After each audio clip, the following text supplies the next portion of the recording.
नमो बुद्धाय नमो बुद्धाय नमो बुद्धाय नमो बुद्धाय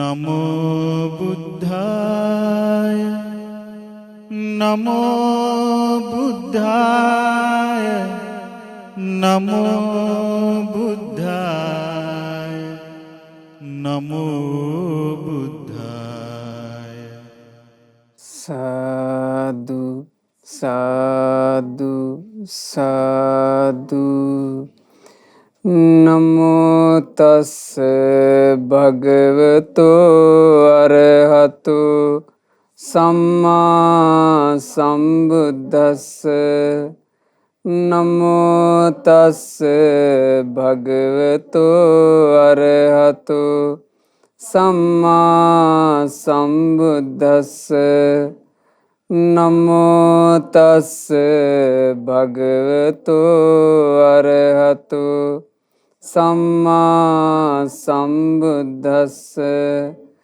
बुद्धं शरणं गच्छामि धम्मं शरणं गच्छामि संघं शरणं गच्छामि द्वितीयम्पि बुद्धं शरणं गच्छामि द्वितीयम्पि धम्मं शरणं गच्छामि द्वितीयम्पि संघं शरणं गच्छामि तृतीयम्पि बुद्धं शरणं गच्छामि तृतीयम्पि धम्मं शरणं गच्छामि तृतीयम्पि संघं शरणं गच्छामि साधु साधु साधु සීලය සමාදන් වීම පිණිස කියන්න මා කිව්වාම සතුන් මැරීමෙන් වැළකීම නම් වූ සිල්පදය සමාදන් වෙමි. සොරකම් කිරීමෙන් වැළකීම නම් වූ සිල්පදය සමාදන් වෙමි. වැරදිකාම සේවනයෙන් වැළකීම නම් වූ සිල්පදය සමාදන් වෙමි. බොරු කීමෙන් වැළකීම නම් වූ සිල්පදය සමාදන් වෙමි. මත්පැන් හා මත්ද්‍රව්‍ය භාවිතයෙන් වැළකීම නම් වූ සිල්පදය සමාදන් වෙමි. උතුම් තිසරණ සහිතව මා සමාදන් වූ මේ සීලය මේ ජීවිතයේ යහපත පිණිසද පරලොව සුගතිය පිණිසද සංසාර දුකින් නිදහස් වීම පිණිසද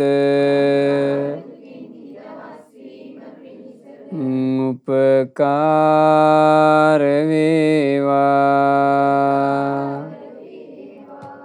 සාදු සාදු නමස්කාර වේවා බුදුරුවනට සැමදා බුදු හිමි සරණ යමි. නමස්කාර වේවා දම්රුවනට සැමදා සදහම් සරණ යමි. නමස්කාර වේවා සංගරුවනට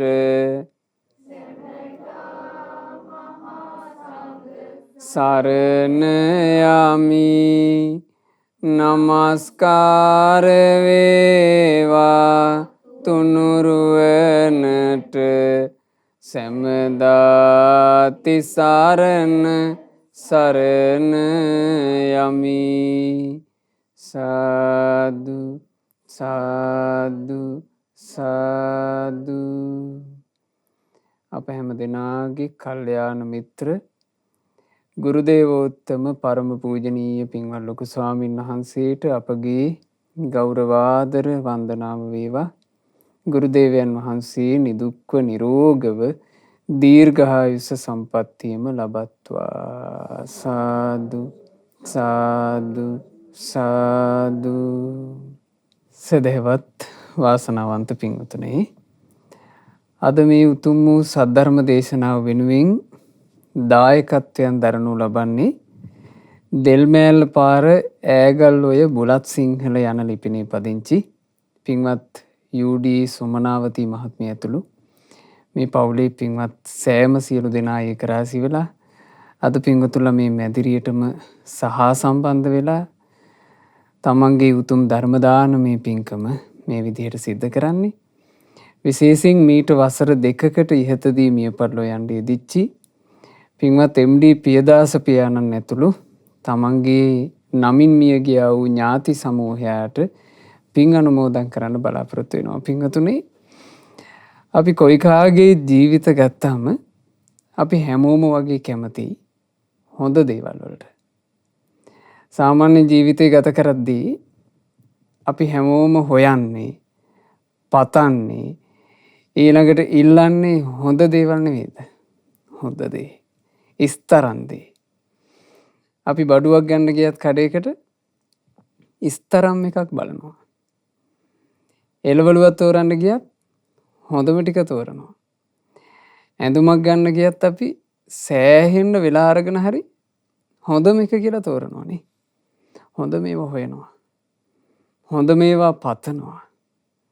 හොඳ මේවා ලබා ගන්න බැරි නම් අනේ ලබා ගන්න ඇත්නම් කියලා හිතනවා. එහෙම නේද අපේ ජීවිතේ සාමාන්‍යයෙන් කොයි කාගේ ජීවිතය ගත වෙන්නේ? හොඳම දේ හොයන ජීවිත. හොඳම දේ හොයන අපේ ජීවිතවලට මේ මනුස්ස ජීවිතේ හොඳම දේවල් 3ක් මුණ ගැහුණා.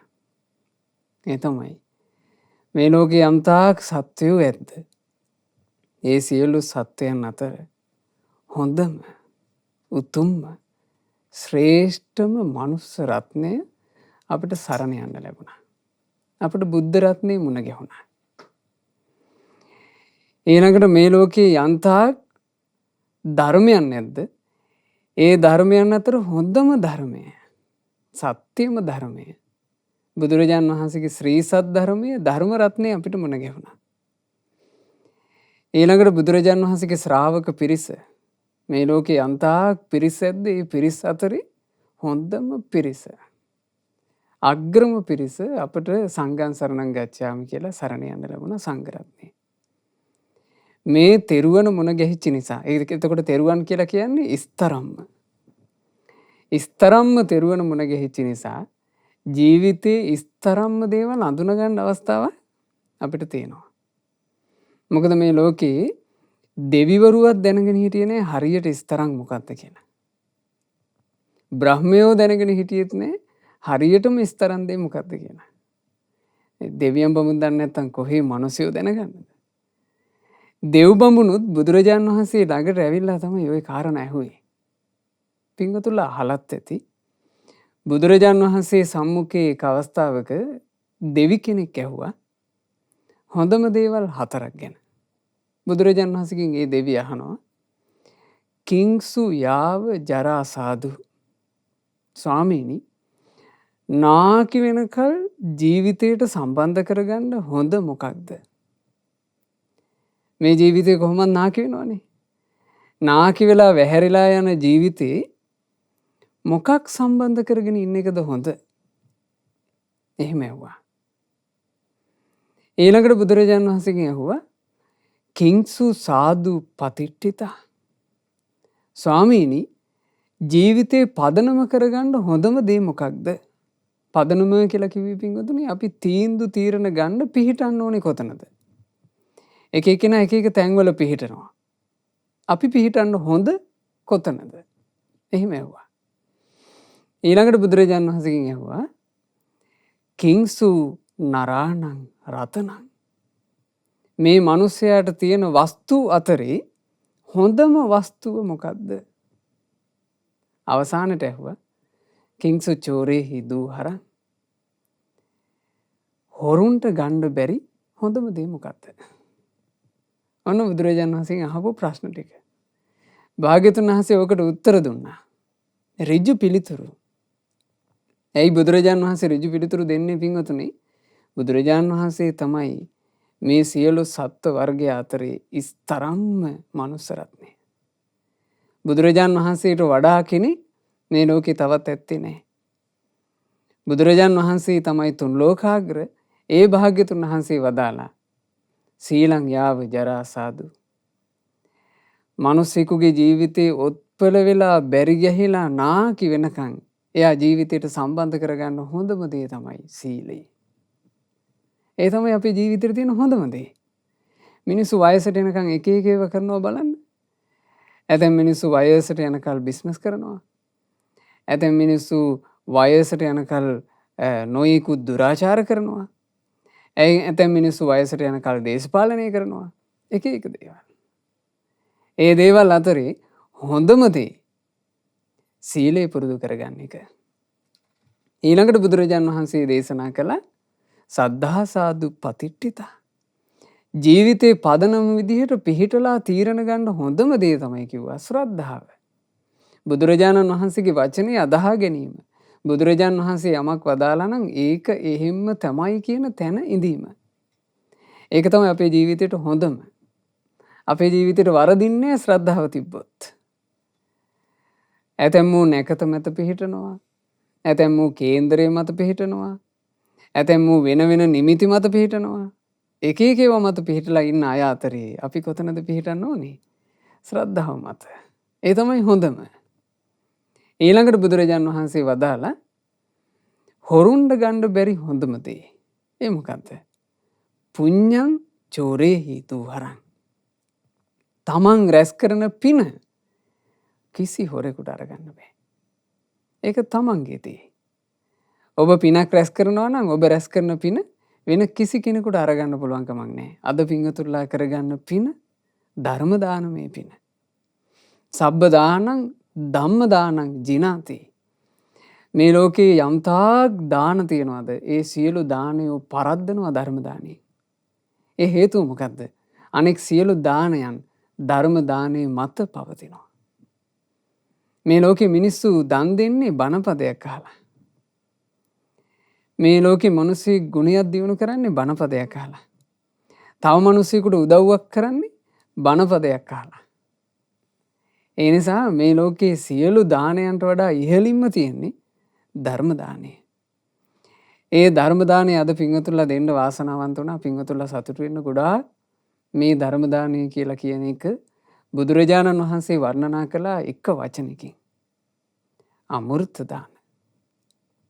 ධර්ම දානය කියලා කියන්නේ අමෘතය දීමයි. අමෘතය කියලා කියන්නේ පින්වතුනි මේ ජීවිතයක ලබන්න තියෙන උතුම්ම රසය. රහතන් වහන්සේලා වින්ද සැපය. රහතන් වහන්සේලා ලැබූ රසය.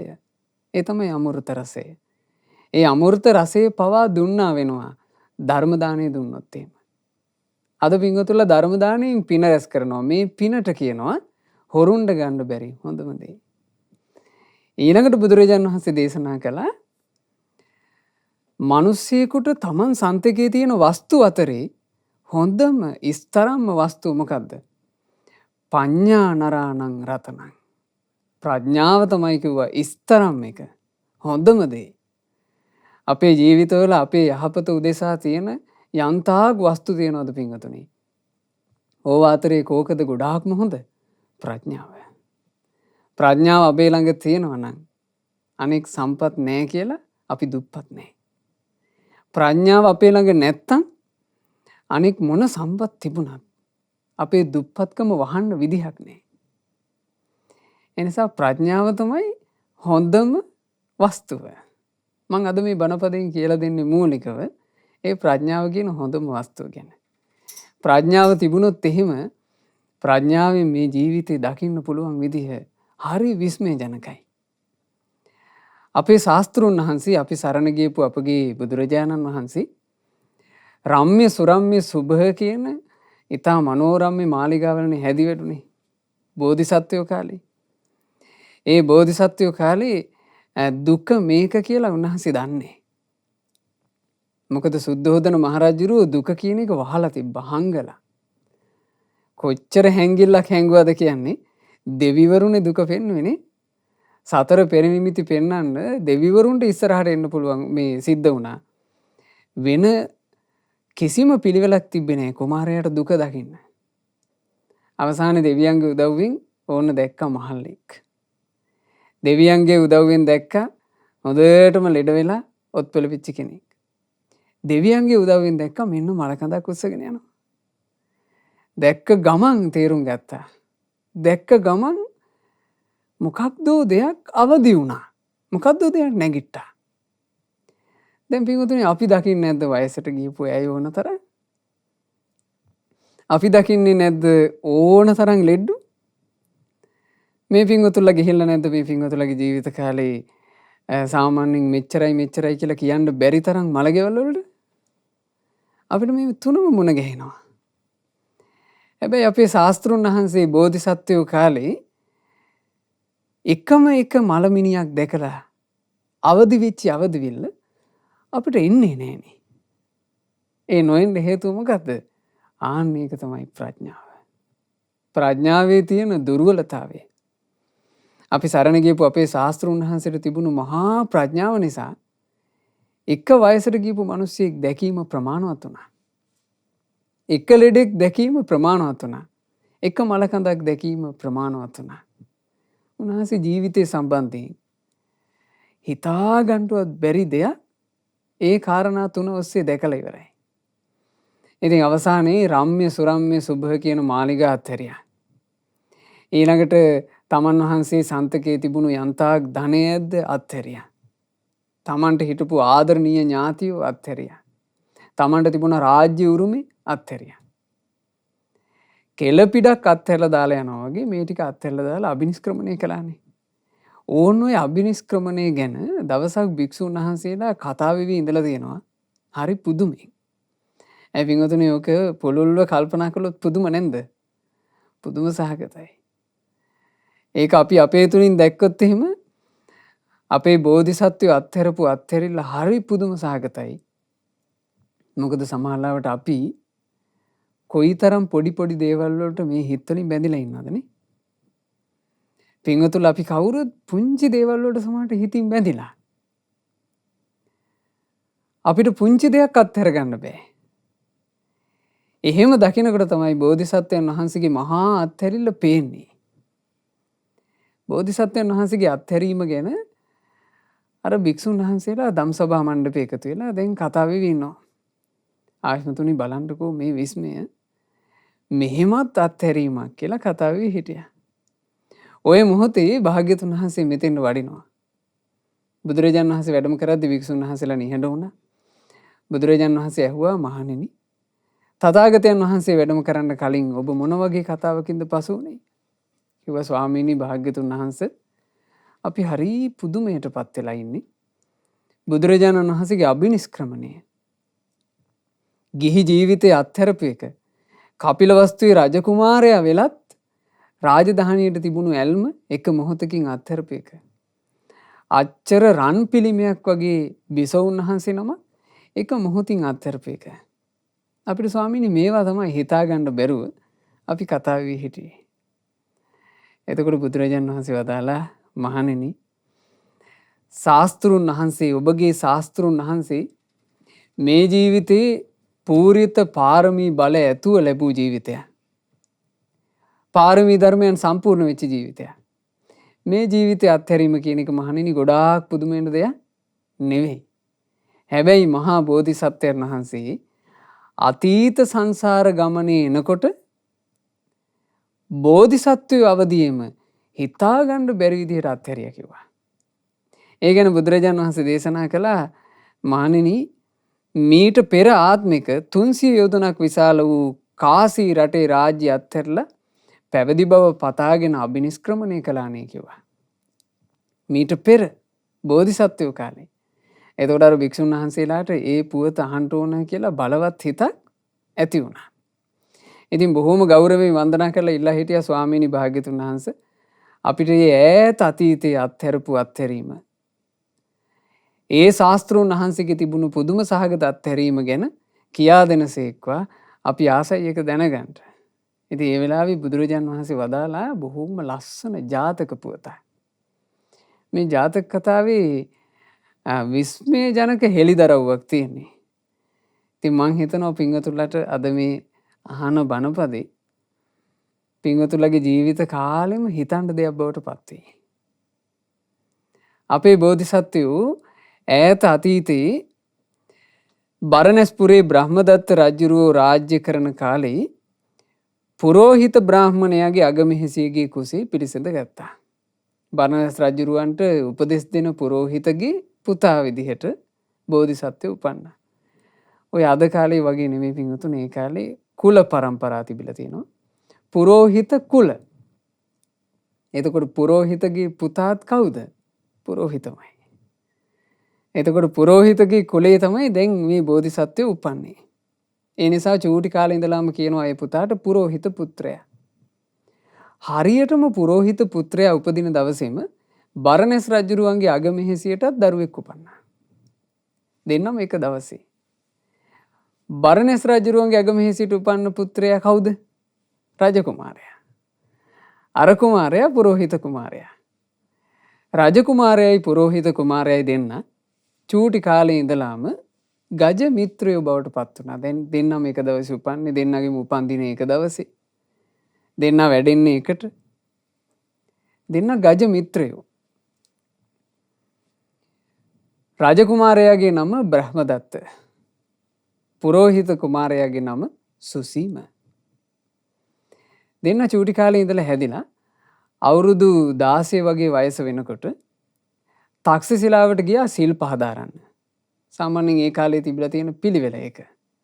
අවුරුදු 16 වගේ හොඳට මෝරණ කාලේ ආවට පස්සේ තමයි ටික කාලයකට ඉගෙන ගන්න යනවා. ඒ කාලේ ඉගෙන ගන්න අය එතකොට අපිට වෙනවා හරි දක්ෂයි. අද වගේ නෙවෙයි.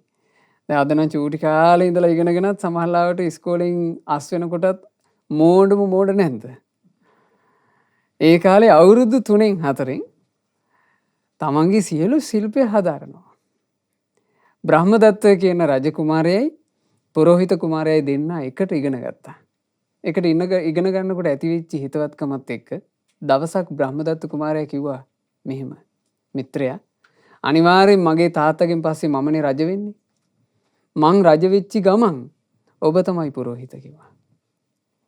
ඉතින් දෙන්න ඔහොම මිත්‍ර වුණා. ඇත්තටම කාලයකට පස්සේ බ්‍රහ්මදත්ත රජුරෝ මිය පරලෝ යනවා. ඊට පස්සේ අර තරුණ බ්‍රහ්මදත්ත කුමාරයා රටේ රජ වුණා. බ්‍රහ්මදත්ත කුමාරයාගේ හොඳම මිත්‍රයා පුරෝහිත වුණා සුසීම. දැන් ඔන්න අලුත් රජෙක් අලුත් ආණ්ඩුවක්. ඔය විදිහට රට යනවා. දවසක් විශේෂ උත්සව දවසක පුරෝහිත බ්‍රාහ්මණ ඒ තරුණයාත් රජුරෝ දෙන්න අශ්පයෝ දෙන්නෙක්ගේ නැගලා මෙහෙම ලස්සනට යනවා පෙරහැරේ. ඒ පෙරහැරේ යද්දී සියලු ඇඳුම් ආයත්තන් වලින් සැරසිලා හිටියා කියනවා මේ දෙන්න. මේ දෙන්නව දකිනවා උඩුමහල් තලයේ බ්‍රහ්මදත්ත රජුරුවන්ගේ අම්මා. බ්‍රහ්මදත්ත රජුරුවන්ගේ අම්මා කියලා කියන්නේ සුසීම කියන පුරෝහිත පුත්‍රයාගේ අම්මා වගේමනේ. ඒ දෙන්නාම එකම දවසේ උපන් නැහැනේ. බ්‍රහ්මදත්ත රජුරුවන්ගේ අම්මා දකිනවා මේක. මේ හිත්වල ස්වභාවයන් පින්වතුනි හරි පුදුම සහගතයි. මේ සංසාර ගමන ගැන කලකිරෙන්න මේ ජාතක කතා ගොඩාක් උපකාර වෙනවා. මට මේ ජාතක පුවත මම පින්වතුන්ලාට කියා දෙන්නම හිතුවේ. මේ ජාතක කතාව කියවද්දී හරි සංවේගයක් ඇති වුණා. මොකද අර අග්ගබිසෝ උන්වහන්සේ අම්මා වගේ අග්ගබිසෝ උන්වහන්සේට එකපාර හිත ගියානේ. අර පුරෝහිත තරුණයාට. අස්සයාගේ පිටේ යන පුරෝහිත තරුණයාට හිත ගියා. අවංකවම මහා ලෙන්ගතුකමක් හටගත්තා. අනේ මේ පුරෝහිත මගේ කරගන්න ඇත්තා කියලා ආලයක් හටගත්තා. දැන් මේ ආලය හටගන්නේ මේක අර ලාමක ගණී කියලා අපිට කියන්න බෑ. හේතුව මොකද්ද? මේක සංසාරගත සම්බන්ධයක්. ඔබ හිතන්නේ කවුරු වෙන්නේ නැද්ද? ඒ මහබිසවුන් වහන්සේ. ඒ මහබිසවුන් වහන්සේ යසෝදරා. යසෝදරා උත්තමාවියගේ හිතේ තමයි මේ තරුණ බෝධිසත්වයෝ ගැන මේ හිත උපදින්නේ. ඒ හිත උපන්නට පස්සේ ලැජ්ජයි. කියාගන්න බෑ කාටවත්. තමන්ගේ පුතා වගේ කෙනෙකුට ආදරේ හිතුණා කියලා කොහොම කියන්නද? කියාගන්න බැරුව ඇඳට වෙලා වකුටු වෙලා නිදාගත්තා. එහෙම්ම මහබිසෝන් වහන්සේ උණ ගත්තා. හවස් කාලේ බ්‍රහ්මදත්ත පුතා අම්මා ළඟට ගිහිල්ලා අම්මාගේ පිට අතක ගහනවා. අම්මේ උදේ හොඳට හිටියානේ. අම්මා මොකෝ මේ? අම්මාට දැන් ලෙඩ ගානේ. එතකොට කිව්වා පුතේ ඒක නම් කියන්න බෑ. ඕක අහන්න එපා. මැරිලා ගියත් මං කියන්නේ කිව්වා. එතකොට මේ බ්‍රහ්මදත්ත රජුරුව අම්මගේ ඔළුව අත ගගා අම්මත් එක්ක බොහෝම සමීප වෙලා ඉල්ලා හිටියා. මගේ අම්මට මම මොනවද ගෙනත් දෙන්නේ නැත්තේ? මං මේ රටේ රජා. ඒ නිසා අම්මට තියෙන ඕන ආසාවක් කියන්න කිව්වා. අන්තිමේ මේ අම්මගේ හිතේ කැකෑරි තිබ්බදී අම්මා එළියට දැම්මා. මට පුතාගේ හොඳම යාළුවා ගැන ආදරයක් හටගත්තා. මට ඔහුව මගේ ස්වාමි පුරුෂයා කරගන්න හිතුණා. මේක තමයි මගේ ආසාව කිව්වා. එතකොට අර බ්‍රහ්මදත්ත රජුරු හරිම බුද්ධිමත් කෙනෙක්. බ්‍රහ්මදත්ත රජුරු චුට්ටක්වත් කලබල වුණේ. දැන් අද කාලේ අපිට මොන ගැහෙනව පින්වතුනේ අපිත් එක්ක කතා කරනවා. අම්මගේ පුංචි වෙනස්කමක් හේතු කරගෙන තාත්තගේ පුංචි වෙනස්කමක් හේතු කරගෙන අම්මට තාත්තට සාප කර ඉන්න දරුවෝ. අද අපිට මොන ගැහෙනවා. සමහර ලාවට ඒ අය අපිත් එක්ක කතා කරන්නේම ඒ අයව සාධාරණීකරණය කරගන්න.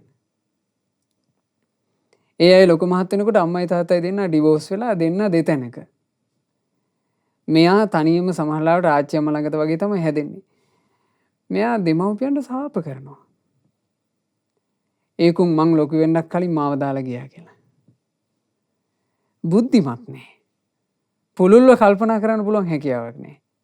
නමුත් බලන්න මේ රජුරුවෝ ඒ මොහොතේම කල්පනා කළා. මගේ අම්මට ඒ ආසාව ඇති වුණා නම් ඒක ඉතින් මේ සාමාන්‍ය මනුස්ස ස්වභාවයක් නේ. ඒ ආසාව ඇති වුණත් ඒ මගේ අම්මා. අම්මගේ ආසාව මං ඉෂ්ට කරන්න ඕන. මට ඒකට හැකියාව තියෙනවා. සුසීම කියන තමන්ගේ මිත්‍රයව තනියම ගෙන්න ගත්තා. තනියම ගෙන්නගෙන හතරකම් මන්ත්‍රණය. හතරකම් මන්ත්‍රණය කියලා කියන්නේ කී දෙනයිද? දෙන්නයිනේ. හතරකම් මන්ත්‍රණය දැන් මේ සුසීමයි බ්‍රහ්මදත්තයි විතරයි. කිව්වා මිත්‍රයා මේක වෙන කවුරුත් දැනගන්න ඕන දෙයක් නෙමෙයි. මේක මගේ මෑණියෝ සම්බන්ධයෙන් ප්‍රශ්නයක්. මගේ අම්මට ඔබට හිත ගිහින් තියෙනවා. ඒ නිසා මම ඔබෙන් ඉල්ලීමක් කරනවා. මම යාළුවෙක් විදිහට වෙන කවදාවත් ඉල්ලීමක් කරලා නැහැ. මම ඔබෙන් ඉල්ලීමක් කරනවා. ඔබ මගේ අම්මව විවාහ කරගන්න. ඔබ ඒ දේ මා වෙනුවෙන් කරන්න ඕන කිව්වා. එතකොට බෝධිසත්වෝ කියනවා මිත්‍රයා මං කොහොමද ඒක කරන්නේ?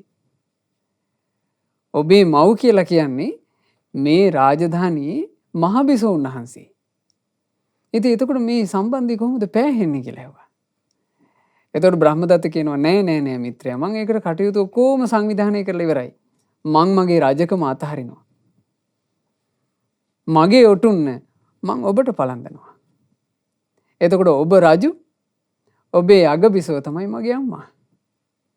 මං ඔබ යටතේ යුව රජු විදිහට ඉන්නම් කිව්වා. හරි පුදුම සහගත නැද්ද පින්වතුනි මේ මිනිස්සු? සාමාන්‍යයෙන් බල අරගල වර්තමාන ලෝකේ දකිද්දී වර්තමාන ලෝකයේ තියෙන බල අරගල විදේශ රටවල් දිහා හැරලා බැලුවත් එහෙමයි, අපේ රටවල් දිහා හැරලා බැලුවත් එහෙමයි, කොයි පැත්තෙත් එහෙමයි. වර්තමානයේ බලය වෙනුවෙන් මරා ගන්නවා. බලන්න මනුස්සකමක් වෙනුවෙන් බලය අත්හරින හැටි. රාජ්‍ය බලය අත්හැරියා. දැන් සුසීම පුරෝහිත නෙවෙයි. සුසීම මහරජුරුවෝ. සුසීම මහරජුරුවන්ට ඒ මහරජුරුවන්ගේ අම්මා වගේ දේවියක් ඉන්නවා. ඒ තමයි අගවිස උන්වහන්සේ. හැබැයි දෙන්න ආදරෙන් හිටියා. දෙන්න ආදරෙන් කාලයක් ඉන්නකොට බෝධිසත්වයන් වහන්සේ දවසක් තමන්ගේ වස්තුව ගැන කල්පනා කරන්න පටන් ගත්තා. ඒක පින්වතුනි බෝසත්වරුන්ට තියෙන විශේෂ දෙයක්.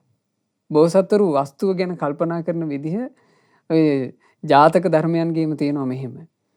ආදිත්තස්මින් අගාරස්මින් යංනී හරති භාජනං. ගේ ගිනි ගත්තොත් එහෙම බුද්ධිමත් මිනිස්සයා කරන්න ඕනේ ඉක්මන් කරලා ගෙයින් එළියට වටින පහේ දෙයක් විසික් කරගන්න එකයි. තන්තස්ස හෝති අත්තාය නෝචයන් තත්තඩයි හති. එළියට යමක් විසික් කරගත්තොත් විසික් කරගත්ත දේ තමයි ප්‍රයෝජනවත් වෙන්නේ. පිච්චිච්ච එක ගැන හීල්ලුවට ඇති වැඩක් නෑ. ඒවන් ආදිපිතෝ ලෝකෝ ජරාය මරණය නැච.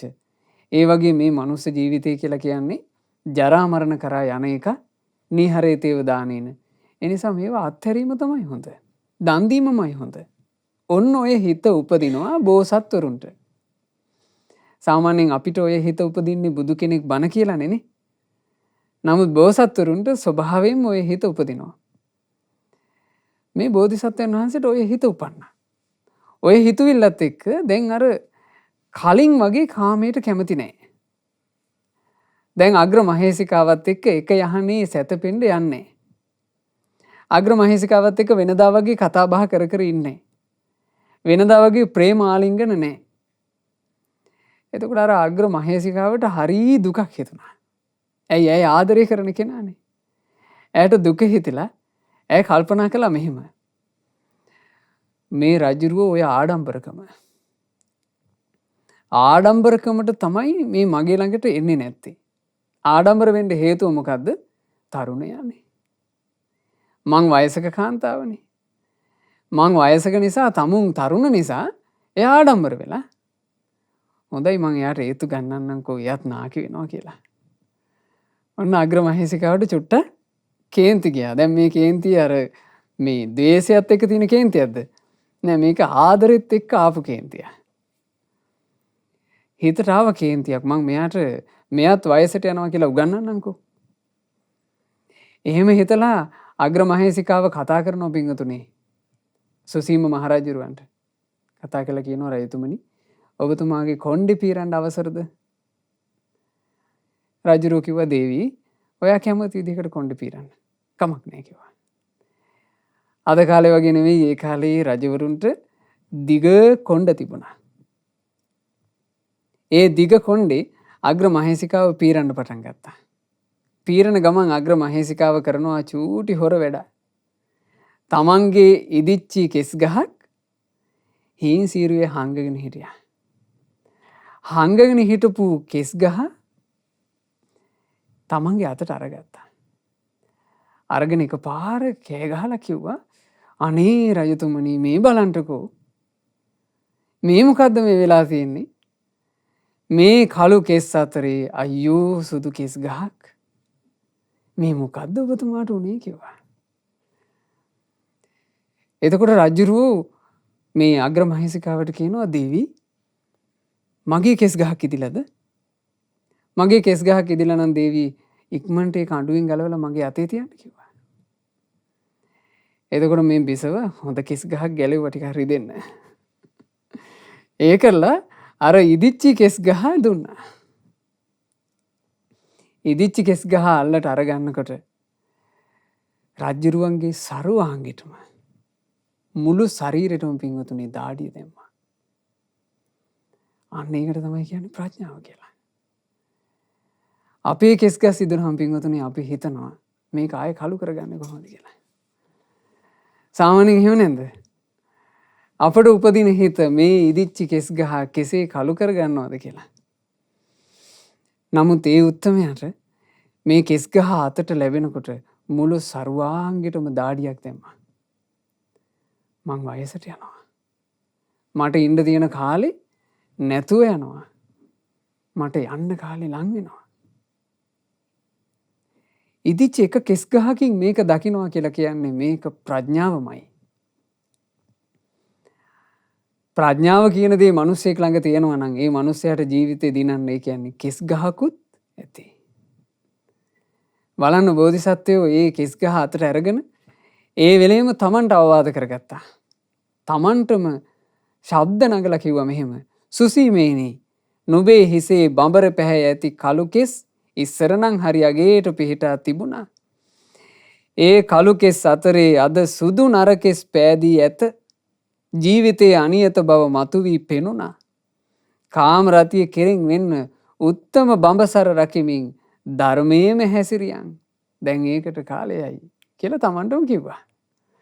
දැන් මේක Tamanට කියනකොට තමයි අග්‍රමහේසිකාවට දාඩිය දැම්මේ. ඇයි අග්‍රමහේසිකාව මේක කරේ ඇයි? තමන්ව මේ Tamanට තමන්ගේ පෙම්වතාව තව චුට්ටක් ලං කරගන්න. ඔහුත් වයසට යනවා කියලා චුට්ටක් කිව්වොත් එහෙම ආඩම්බරකම නැති වෙයි කියලා. හැබැයි උනේ හිතුවේවත් නැති එක.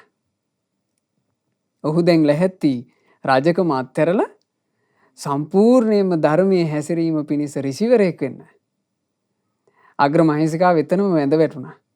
වැඳගෙන කියනවා අනේ දේවේනි ඔය සුදු කෙස තිබුණේ ඔබේ කොණ්ඩේ නෙවෙයි මගේ කොණ්ඩේ. මම පුංචි රැවටීමක් කළා. මගේ හිසේමයි මේක තිබුණේ. මේ මගේ හිස මුදුනේ. හොදක් කරන්න හිතාගෙන මගෙන් බොරුවක් කියුණා. අනේ රජුනේ සමාව දෙන්න ඒ මගේ වරදට. අඬ අඬා මෙහෙම කිව්වා. අඬ අඬා කියනකොටත් සුසීම මහරජුරු කියනවා නෑ දේවී. ඔබ බොරුවක් කළත් ඔය බොරුවම ඇත්ත වෙන දවසක් එනවා. ඔබ අද මට බොරුවක් කළා. ඒ වුණාට ඔබ ඔය කරපු බොරුවම මට ඇත්තක් වෙන දවසක් එනවා. ඒ දවස මට කලින්ම ආවා. ඒ නිසා දේවී මම මොහොතක්වත් ප්‍රමාද වෙන්නේ. මට මේ රාජ සම්පත්තිය වලින් ඇති පළක් නෑ. මට මේ ධනෙන් ඇති පළකුත් නෑ. මට ඔබත් එක්ක තියෙන ආලිංගනයෙන් ඇති පළකුත් නෑ. මම මේ මොහොතේම මේක අත්හරිනවා කිව්වා. සුසීම කියන මේ මහා රජුරු ඒ බරණැස ඔය කාසී කියලා කියන්නේ පින්වතුනි බරණැසට බරණැස මහා විජිතය එක මොහොතකින් අත්හැරියා. එක මොහොතකින් අත්හැරලා ඒ කාලේ තිබුණු ඍෂි පැවිද්දෙන් හිමාල පර්වතයට ගිහිල්ලා පැවිදි වුණා.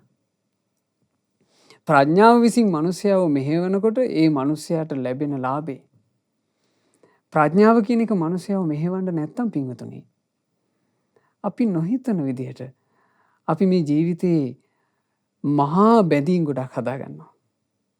බැඳීම් ගොඩාක් හදාගත්තාට කමක් නැහැ. යම් දවසක මේ බැඳීම් එක්ක අපිට ස්ථාවර වෙන්න ලැබෙනවා නම්. නමුත් ඇත්තටම ජීවිතේ ගත වෙන්න වෙන්නේ බැඳීම් අත්හරින්න කාලය ලං වීම. නමුත් ජීවිතේ ගත කරන්න අපිට වෙන්නේ මොකන්ද? බැඳීම් ගොඩක් වැඩි කර ගැනීම. මේක තමයි ලෝකේ යන රටාව. පින්වතුනි අපි හරි වාසනාවන්තයි. බෝධිසත්වෝ කාලේම මෙහෙම පෙළහර පාපු මෙහෙම පුදුම සහගත ප්‍රඥාවක් තිබිච්චි ඒ බඳු ශාස්ත්‍රූවරයෙක් බුද්ධං සරණං ගච්ඡාමි කියලා සරණ යන්න තරම් අපි වාසනාවන්ත වුණා. ඉතින් එදා මේ සුසීම ජාතකයේ දේශනා කරලා බුදුරජාන් වහන්සේ වදාළා මහණෙනි අද ගැන පුදුම වෙන්න එපා. එදා ගැන පුදුම වෙන්න. එදා බෝධිසත්වෝ පෙරුමන් පුරාගෙන එන කාලේ ඔහොම ආශිර්වාදමත් විදිහට Taman සන්තක වස්තුව කෙල පිටක් අත්හරිනවා වගේ අත්හැරලා දැම්මා. ඒ තමයි අපේ ජීවිතේට තියෙන වටිනාම ඉස්තරම්ම වස්තුව ගැන කතාව. ඒ මොකද්ද? ප්‍රඥාව නම් වූ වස්තුව. ඒ නිසා පින්වතුනි මේ වස්තුන්ගේ සන්නද්ධ වෙන්න. මේවා තමන්ගේ ජීවිතයට අනිවාර්යෙන් සම්බන්ධ කරගන්න. පින්වතුනි අපි කවුරුත් වයසට යමින් ඉන්නවා. මොහොතක්වත් නැවතිලා නැහැ. දැන් බණ කියන්න අරගෙන පැයක් විතර ගත වුණා. මේ පැයක වගේ කාල වකවානුවේත් අපි කොහාටද ඇදුනේ? අපේම වයසට යාම කරා. අපේම ලෙඩ දුක් කරා.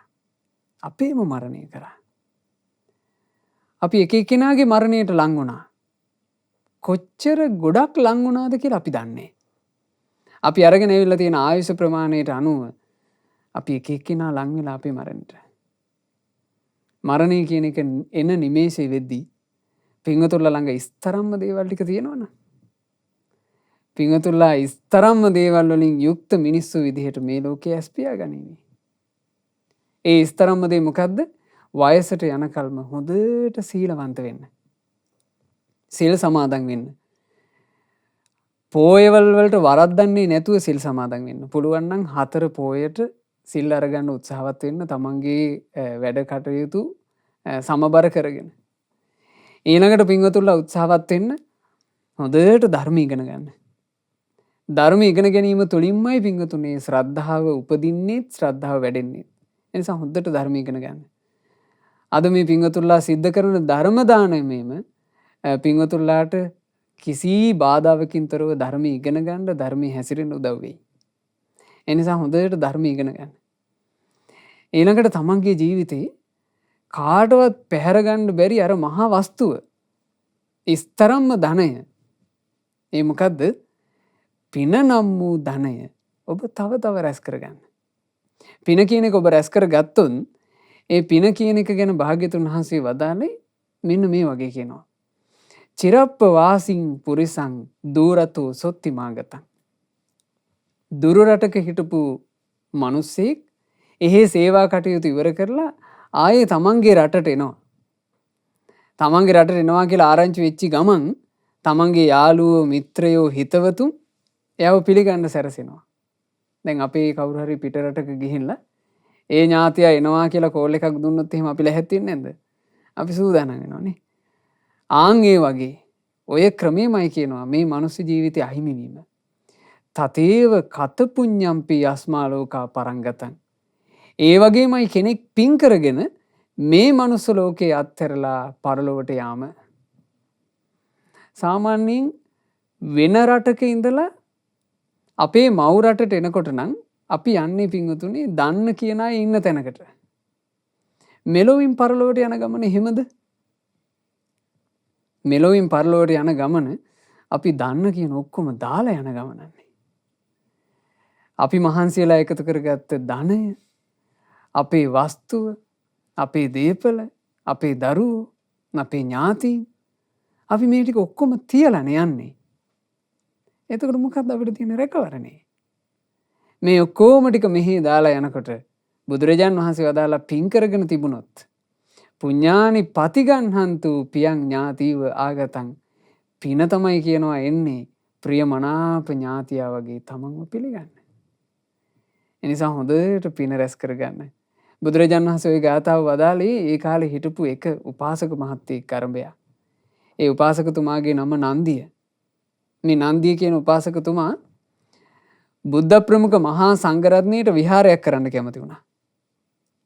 තමන්ගේ යාළුවෝ ටිකත් එක්ක එකතු වෙලා මහා විහාර පූජාවක් කළා පින්වතුනි. ඒ විහාර පූජාව කරලා ඉවර වෙනකොට මෙහි විහාරයේ ගොඩ නැගෙනකොට එහි පින ගොඩ නැගුණා. එහි කියලා කිව්වේ තව්තිසා. තව්තිසාවේ නන්දිය දේවපුත්‍රයාගේ නමින් වෙනම විමානයක් හැදිලා. ඒක නන්දිය දේවපුත්‍රයාට වෙන් වෙලා. නන්දිය කියලා දෙවියෙක් තාම ඇවිල්ලත් නැහැ. එන්න ඉන්න දෙවි කෙනෙකුට ඒක වෙන් වෙලා.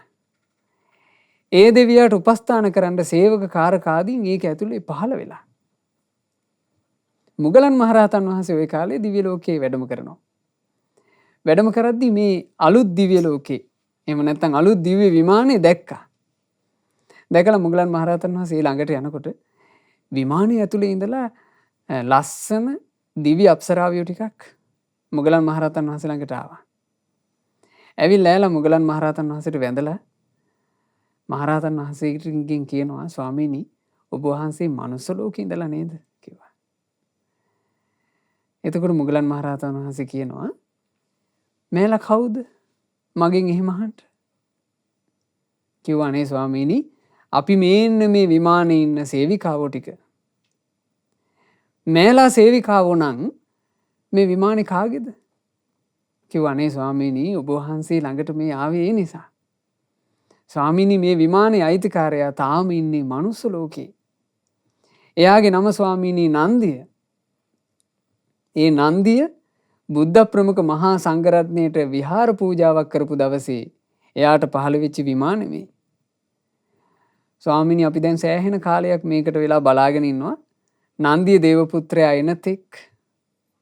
අනේ ස්වාමීනි ඔබ වහන්සේ මනුස්ස ලෝකෙට ගියාට පස්සේ නන්දිය උපාසකට කියන්ට මනුස්ස ලෝකය කියලා කියන්නේ මැටි කලයක් වගේ නම් දිව්‍ය ලෝකය කියලා කියන්නේ රන් කලයක් වගේ. මැටි කලයට වඩා වටින්නේ රන් කලෙමයි. ඒ නිසා ඕන් ওই මැටි කලේ අතහැරලා ඉක්මනට මෙහෙට එන්න. එහෙම කියන්න කිව්වා. ඉතින් මොගලන් මහරහතන් වහන්සේ කිසිම වචනයක් ප්‍රකාශ නොකර චුත වුණා. භාග්‍යතුන් වහන්සේ ඉදිරියේ පෙනී හිටලා බුදුරජාන් වහන්සේගෙන් අහනවා ස්වාමීනි භාග්‍යතුන් වහන්සේ යම් මේ මිනිස්සෙක් මනුස්ස ලෝකේ පින් කර කර ඉද්දීම ඒ මිනිසයා වෙනුවෙන් පුණ්‍ය විපාකයක් විදිහට දිව්‍ය සම්පත්තිය දෙව්ලොව මැවෙන්න පුළුවන්ද? බුදුරජාන් වහන්සේගෙන් මේක අහනකොට භාග්‍යතුන් වහන්සේ වදාලා ඈ මොග්ගල්ලානේ ඔබ පුදුම කතාවක් නේ මගෙන් අහන්නේ. දැන් ඔබම ඔබේ ඇස් දෙකෙන් දැක්කා නොවේද නන්දිය උපාසක වෙනුවෙන් මහා දිව්‍ය විමානයක් දෙව්ලොවේ මැවී තියෙන හැටි. ඔබම ඔබේ ඇස් දෙකෙන් දැක්ක දේ ගැන ඇයි මගෙන් ඔහොම අහන්නේ කියලා ඇහුවා. බලන්න පින්වතුනි අපි නොදන්න තව කොච්චර දේවල් මේ ලෝකේ ඇද්ද? අපි නොදන්න දේවල් අපිට විවර කරලා දුන්නේ අපේ බුදුරජාණන් වහන්සේ. බුදුරජාණන් වහන්සේමයි පින්වතුනි සංසාරයේ දුකක් කියලා වදාළේ. බුදුරජාණන් වහන්සේමයි චතුරාර්ය සත්‍ය ධර්මය අවබෝධ කරගන්නට කියලා වදාළේ. බුදුරජාණන් වහන්සේමයි මොහොතක්වත් මේ සසරේ යන්න ආස කරන්න එපා කියලා වදාළේ. බුදුරජාණන් වහන්සේමයි පින කරගන්නට කියලාත් වදාළේ. ඇයි හේතුව? මේ හැම දෙයක්ම අපේ ජීවිතේට ආරක්ෂාවක් නිසා. ඒ නිසා බුදුරජාණන් වහන්සේගේ වචනේ මත පිහිටන්ට ඒක තමයි ඉස්තරම්ම පිහිටීම. ඒකල තමන්ගේ ජීවිතේට හොඳට පින් කරගන්න. ධර්ම ඉගෙන ගනිමින් පින්වතුනි ප්‍රඥාව දියුණු කරගන්නට උත්සාහ කරන්න. පින්වතුන්ලා හැම දිනාට මේ ලැබුවා වූ දුර්ලභ මනුස්ස ජීවිතය. අපි හැමෝටම ලැබිච්ච මනුස්ස ජීවිතේ දුර්ලභ එකක්. විශේෂයෙන් මේ කරවකවනුවේ මනුස්ස ජීවිතේ ගොඩාක් දුර්ලභයි. ඇයි ගොඩාක් දුර්ලභයි කියලා කියන්නේ? බුද්ධ ශාසනයක් අහිමි වෙමින් යන මොහොතක ඒ බුද්ධ ශාසනය ඉස්මතු කරලා දෙන කල්යාණ මිත්‍රයෙක් යාන්තමට මුණ ගැහිච්ච වෙලාවක් මේ. බුද්ධ ශාසනය අහිමි වේගෙන යන වෙලාවක් මේක. පින්වතුන්ලාට හොඳට කල්පනාවෙන් බැලුවොත් පේනවා ඒක. බුද්ධ ශාසනය අහිමි වෙනවා. බුද්ධ ශාසනය පිළිසරණ ලබන්න තියෙන අවකාශය වෙහීගෙන යනවා. එහෙම වෙලාවක කල්යාණ මිත්‍රයන් වහන්සේ නමක් අනුකම්පාවෙන් ධර්ම ඉස්මතු කරනකොට මේ පින්වතුන්ලාගෙත් මගෙත් අපි හැමෝගෙම මොකද්ද පිනකට අපිට ඒ කල්යාණ මිත්‍රයා ළඟ නවතින්න හිතුණානේ. ඒ කල්යාණ මිත්‍රයාගේ බණපදයට සවන් දෙන්න ඕන කියලා අපිට හිතුණානේ. මේක තමයි අපි ලැබූ දුර්ලභම අවස්ථාව. මේ අවස්ථාවෙන් හොඳට ප්‍රයෝජන අරගන්න.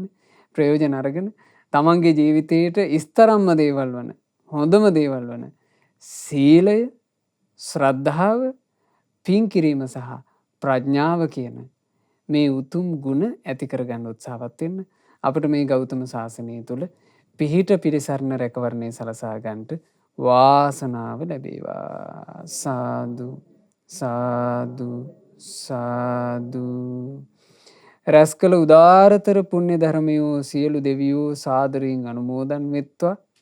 සක් දෙවිඳුන් සතරවරන් දෙවිවරු සෙම්පති දෙවිවරු ප්‍රධාන කොට සදෙව්ලෝකවාසී සියලුම දෙවිවරුත් මේ සදහැවත් පින්වතුන්ලගේ ඉෂ්ඨකාමී හිතකාමී සියලුම දෙවිවරුත් ලංකා භූමිය සුරකින්න සුමන සමන් දෙවියන් ප්‍රධාන කොට සියලුම දෙවිවරුත් පින් අනුමෝදන්ව දෙවියෝ දිව්‍ය සැපෙන් වැඩෙත්වා. ඒ සියලු දෙවියෝ අද ධර්ම දානය සිදු කරන පින්වත් යූඩී සුමනාවතී මහත්මිය ඇතුළු මේ සදහැවත් පින්වතුන්ලා සියලු දෙනාටත් අප සෑම සියලු දෙනාටත් දෙවියන්ගේ නිරන්තර ආරක්ෂාව ආශිර්වාදය නොඅඩුවම සලසත්වා. සාදු සාදු. රැස් කළ උදාරතර පුණ්‍ය ධර්මය අපගේ ගුරු දේවෝත්තම පරම පූජනීය පින්වත් ලොකු ස්වාමින් වහන්සේට අනුමෝදන් වෙත්වා.